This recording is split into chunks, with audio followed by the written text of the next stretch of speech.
All right, welcome to another episode of Optics in Action, where we spotlight business leaders with clarity and vision. And I'm super excited on today's episode to have Adam Norton from Chicago Glue and Machine. He's the general manager. We've known each other for a number of years now. And Adam, I've been a part of kind of watching Adam's career growth and the things that he's working on.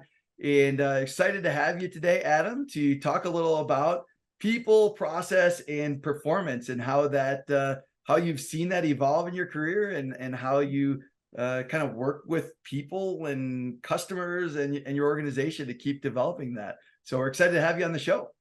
Yeah, thank you very much. I'm excited as well. Appreciate the offer and opportunity to come on and talk to you. It's a very interesting topic, so I'm excited to get this conversation going. Yeah, awesome. So I know, knowing you for a couple of years now, some of the things that you and I talk about is making sure you've got the right people in the right seats, the right people who are doing the jobs that need to be done. So tell me a little bit about that. What are some of your experiences or some of your ideas around making sure you've got the right people engaged and doing the right things?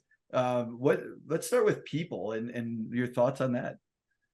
Yeah, I think that's probably one of the most critical components of a company, right? Even if you have the best widget or whatever it is that you're selling to your market, one person typically can't do everything. So if you don't have the right supporting cast around you, things become a lot more challenging and difficult, and you're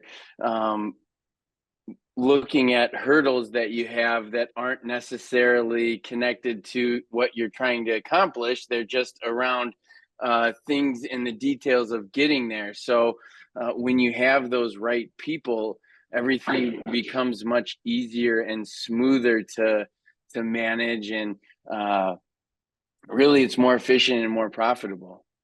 Absolutely. And so you think about, getting the right people in the right seats. This is sort of the one side of this intersection of what I call people and process.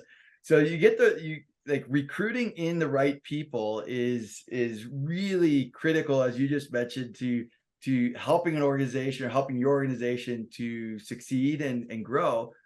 On the other side, I sort of talk about this intersection of people and process.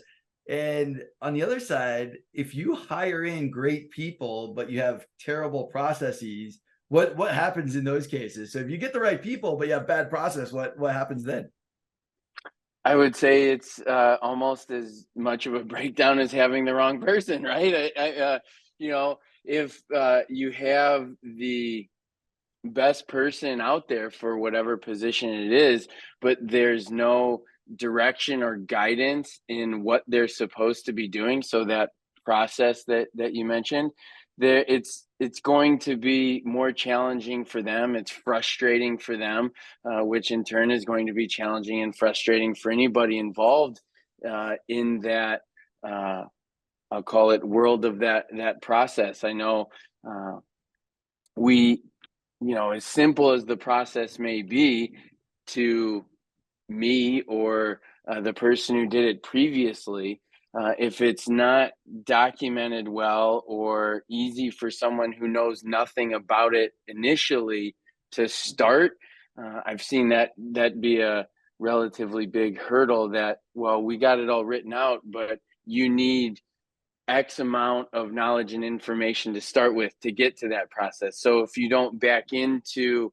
okay, well, let's start here and why you need that to get to what the full process is, it's another kind of failure point that becomes a hurdle for everybody involved. Yeah.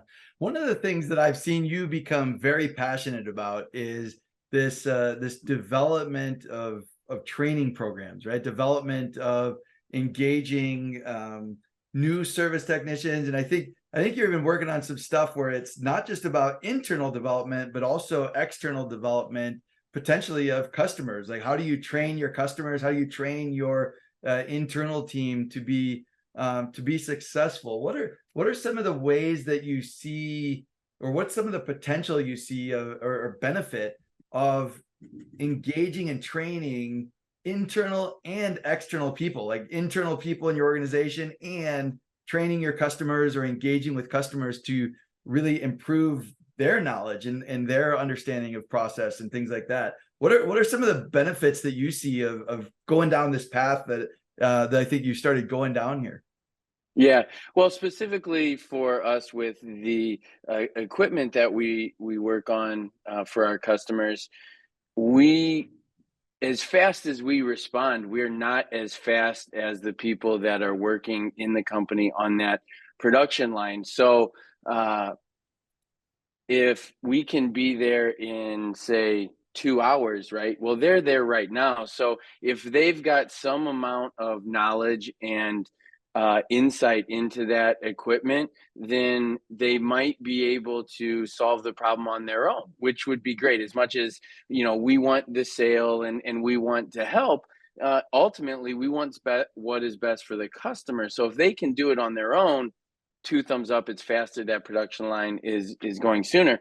But also it does ultimately help our technicians as well when the customers have some sort of baseline knowledge about the equipment, because if they call and are looking for some troubleshooting advice over the phone, if we're starting with someone who has no knowledge of that equipment, the probing and questioning that we have to ask is much more challenging, because we're starting at a blank slate, where if they know something about that equipment, then they can give us some amount of information up front that gets us to the end result faster. And then the third thing that I think is helpful, that is definitely smaller than the other two, but it kind of sets a level understanding on the terminology and what we're talking about. With some of our equipment, somebody might say the gun or the applicator or the module or the solenoid or the nozzle, and all of those might have a different meaning from one person to the other. So it's like we're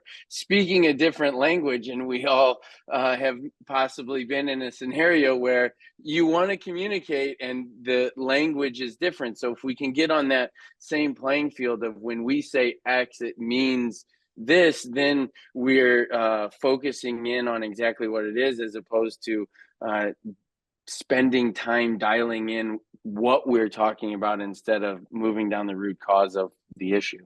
Yeah. One of the things, as I was listening to you, the words that came to my mind were mutual value creation, right? I started thinking about, as you were talking about doing what's right for the customer, so the customer has the ability to respond faster if their equipment goes down. If they can do basic troubleshooting, then you're creating value for them by training them and by getting them to where they can execute well. And then the internal training for your internal people, you're also wanting to upskill them and make them more capable of helping your customers. And then you sort of had this third piece that sort of overlaid these two things, which is, as you train your customers and you train your technicians, if they're all speaking the same language, you have this ability to improve your communication with the customer, and everybody wins through that. So I think the as you were talking about that, I just started thinking about this mutual value creation that it sounds like you're really focused on in improving the lives of your employees, improving the lives of your customers.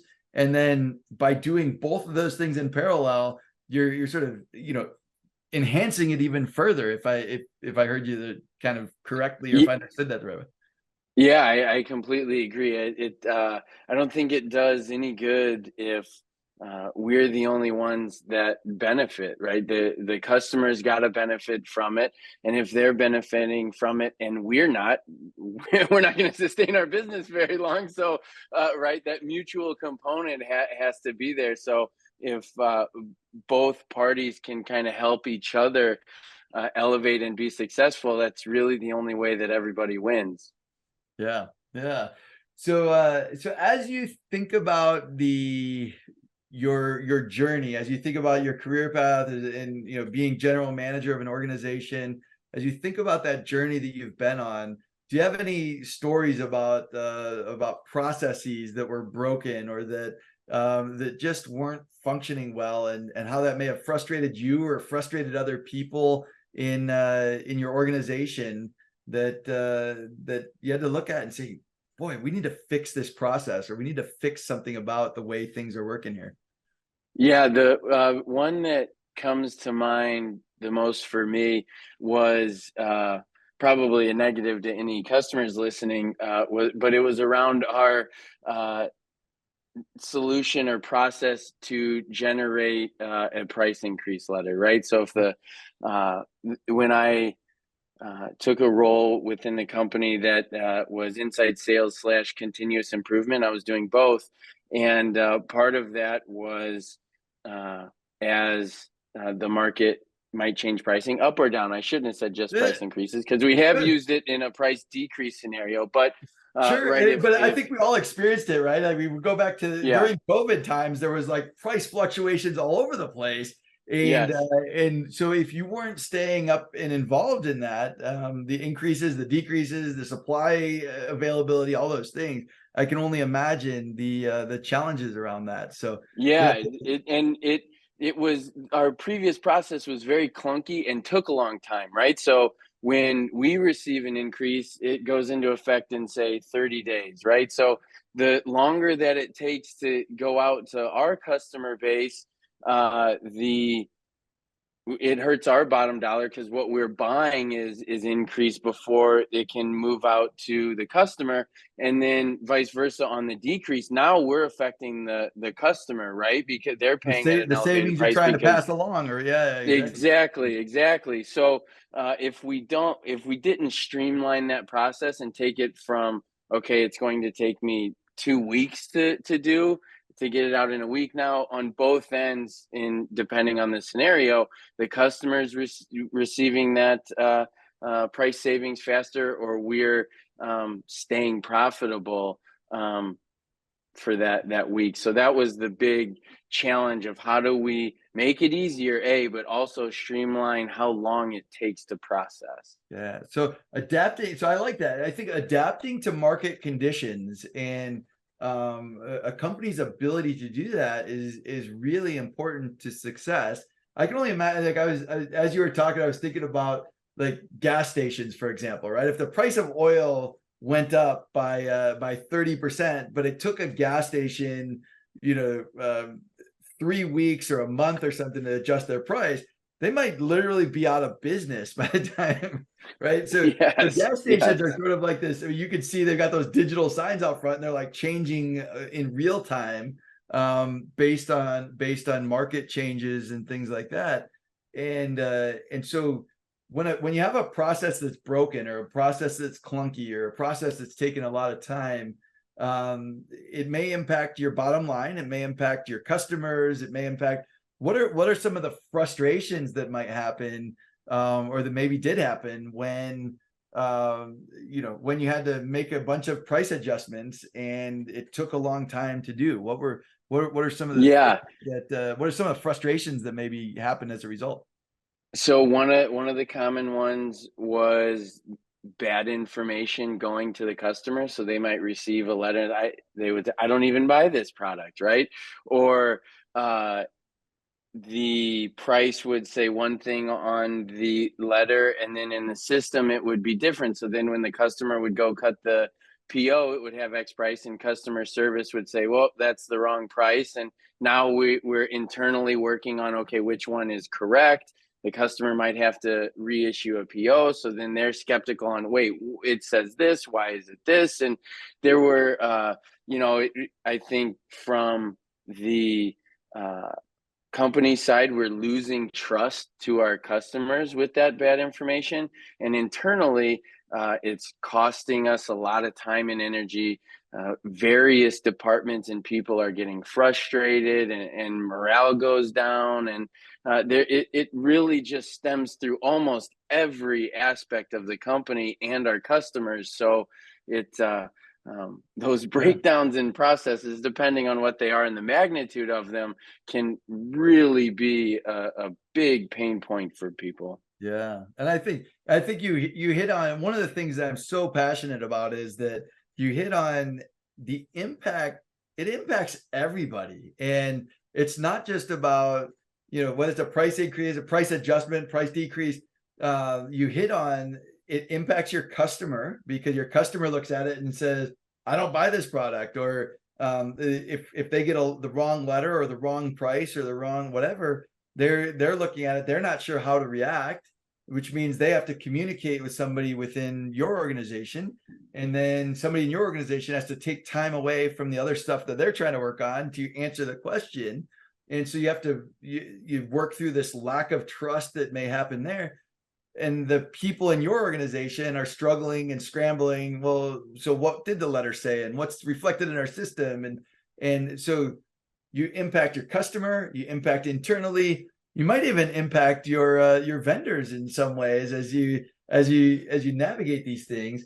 And that's one of the things I started a couple of years ago thinking about.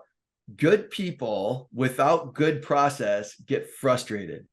And that's sort of this one, like, so you're talking about, you might have the ideal customer base, you might have the best customer service people and the best operations people and the best, but if you've got bad processes, all those people are going to get frustrated. And a year from now, you won't have the best customers, you won't have the best relationships, you won't have the best employees. The corollary to that is that great processes without people can get wasted. So sometimes we might have a really ideal process, like in your mind or in my mind, you might have the perfect process. Like if only everybody would follow step A through Z, right? Then everything would be amazing, right?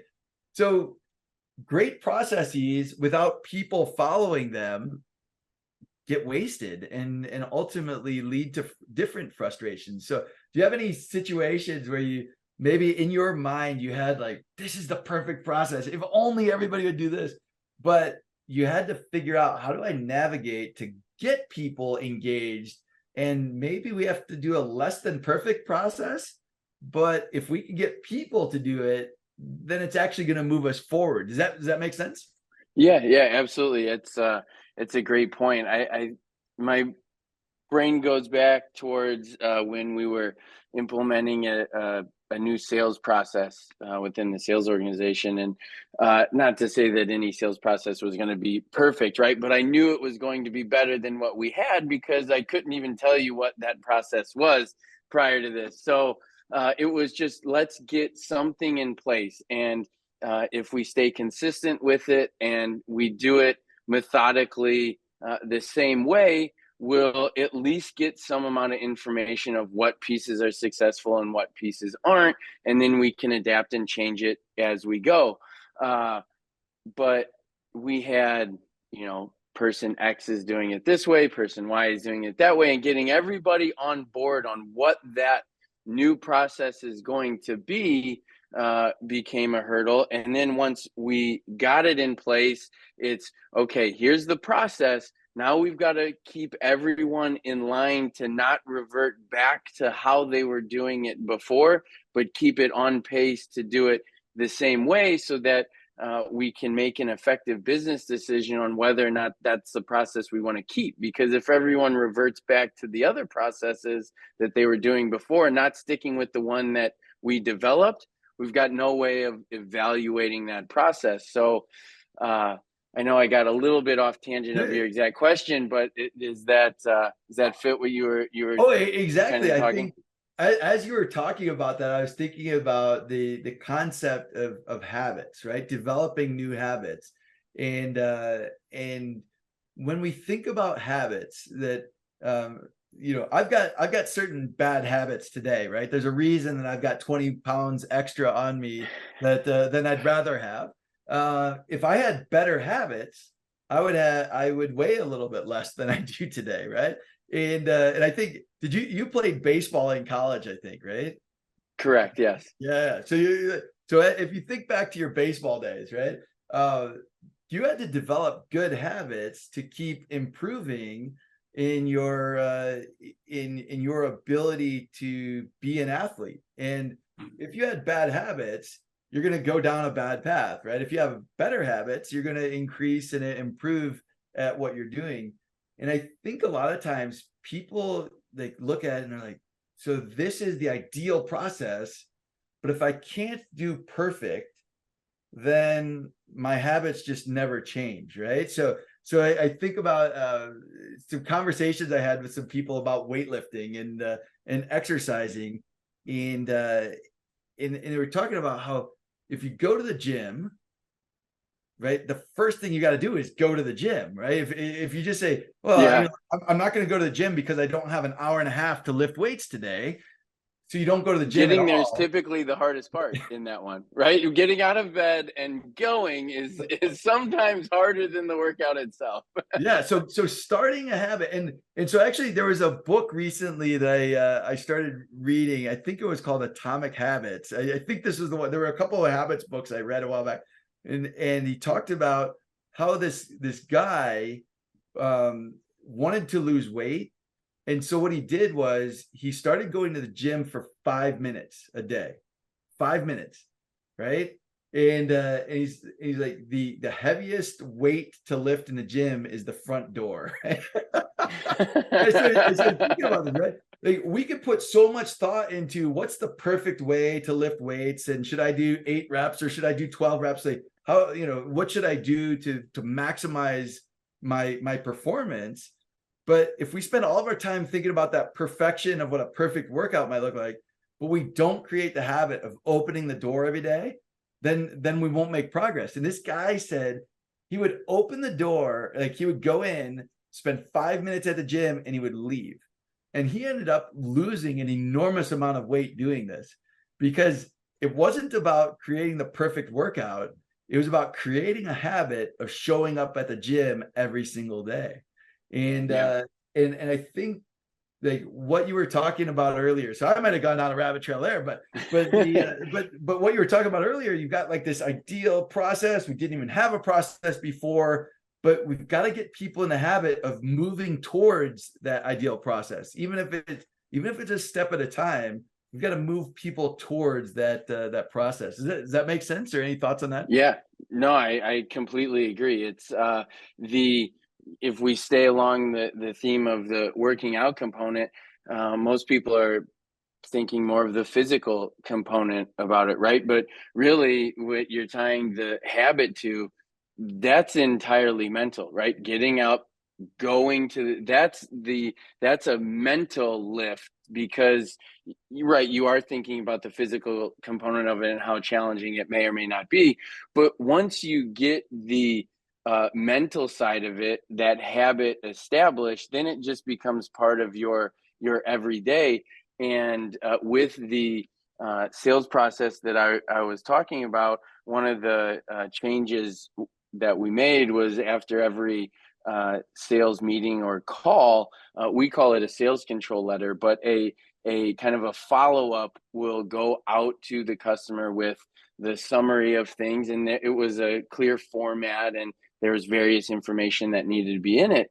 And I thought, well, that's pretty easy, right? Just send the information out. And I found that it wasn't going, not because people resisted it, but because that wasn't a part of their habit from a day-to-day, week-to-week thing. So I had to put something in place where, okay, after every meeting, you send me the sales control letter, and then not because I'm so controlling that I have to see it and edit it, but it developed the habit that, okay, after every one of these, I don't send it to him, he's gonna be calling me, and it's gonna be a whole conversation. So once the habit was installed that, hey, the email goes to Adam every time, then it was okay, you don't have to send it to me, just send it to the customer. Now it became a spot check for me where, hey, is it going out? And I can see that in our CRM. But it was that mental habit to start we're gathering that information on the call. I know our team is good at that. So it became the changing the habit of day to day, sending that to the customer. And over time, you develop that habit, and it just works. Yeah, Yeah. Well, hey, it's been awesome speaking with you today, Adam. I've got a new little sign in my office. It says Stuck Street up here. I was at a conference a few years ago, and this gentleman got up and he actually showed a picture. There is a street in the United States called Stuck Street. And he's like, if you want to get off of Stuck Street, right, you've got to do some different things. And so as you've been talking about these habits and stuff, it's like, if you want to get off of Stuck Street, if you want to do something better, right, then it really takes some mental habits, some mental strength, and it takes some building of new processes, and that's why I sort of fell in love with this concept of the intersection of people and process. It's all about change management. It's all about leadership. It's habit development to move you forward and to keep moving forward. So it's been an absolute pleasure having you on the Optics in Action podcast today, Adam. I appreciate the insights that you shared with us. And I hope our audience has gotten some really great ideas about, how do I improve processes, or how do I identify those process problems that I might have? How do I identify if people aren't following the process, how do I take a couple steps forward? And it's not about getting to perfection. The other day, I just heard something that said, our next best draft. So every time we improve something, it's our next best draft. It's not the final product, but we're making a better draft. We're making a better next step. And so I loved having you on the conversation today, Adam. Appreciate the insights that you shared with our audience, and look forward to staying connected. Yeah, absolutely. Thank you very much. I enjoyed the conversation as well, and appreciate everything that you do. Like you said, I hope everybody enjoyed the conversation and get something, at least one takeaway from it. Absolutely. Thank you very much. Thanks.